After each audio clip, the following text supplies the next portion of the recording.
Assalamualaikum teman-teman, jangan lupa untuk subscribe ya. Konteks mendekatnya perang melawan pemerintah dunia.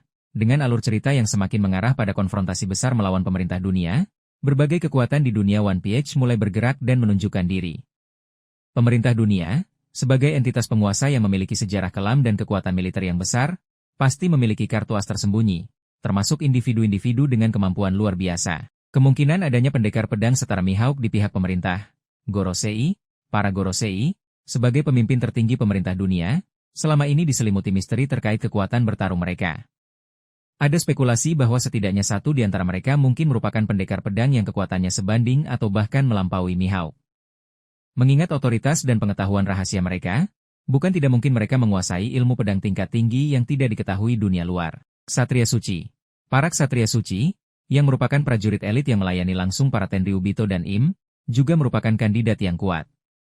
Mereka digambarkan sebagai sosok-sosok misterius dengan kekuatan yang sangat besar. Jika pemerintah dunia memiliki pendekar pedang terkuat di dunia di pihak mereka, sangat mungkin ia adalah salah satu dari Ksatria Suci. Individu yang tersembunyi dalam sejarah. Ada kemungkinan pemerintah dunia menyembunyikan pendekar pedang legendaris dari masa lalu, mungkin melalui teknologi atau cara lain. Sosok ini bisa menjadi senjata rahasia yang akan digunakan dalam perang terakhir. Skenario duel yang mungkin terjadi, Juni 2025 sedih konfrontasi langsung di medan perang. Dalam pertempuran skala besar melawan pemerintah dunia, Zoro mungkin akan berhadapan langsung dengan pendekar pedang ini. Duel ini bisa menjadi salah satu pertarungan kunci yang menentukan jalannya perang di suatu area. Pertempuran untuk melindungi seseorang, Zoro mungkin harus bertarung melawan pendekar pedang ini untuk melindungi Luffy, anggota kru lainnya, atau sekutu penting yang menjadi target musuh. Duel yang dipicu oleh tujuan Zoro. Pendekar pedang dari pemerintah dunia ini mungkin memiliki gelar atau reputasi yang menantang ambisi Zoro untuk menjadi yang terkuat. Duel ini akan menjadi ujian langsung untuk mengukur seberapa dekat Zoro dengan tujuannya. Pertemuan tak terduga, Zoro mungkin secara tidak sengaja bertemu dengan pendekar pedang ini dalam perjalanan atau saat menjelajahi wilayah yang dikuasai pemerintah dunia. Signifikansi duel ini bagi Zoro, ujian sesungguhnya. Pertarungan melawan seseorang yang setara Mihawk akan menjadi ujian terberat bagi Zoro hingga saat ini, memaksa dia untuk mengeluarkan seluruh kemampuannya dan melampaui batasnya. Katalis untuk melampaui Mihawk, duel ini bisa menjadi titik balik bagi Zoro.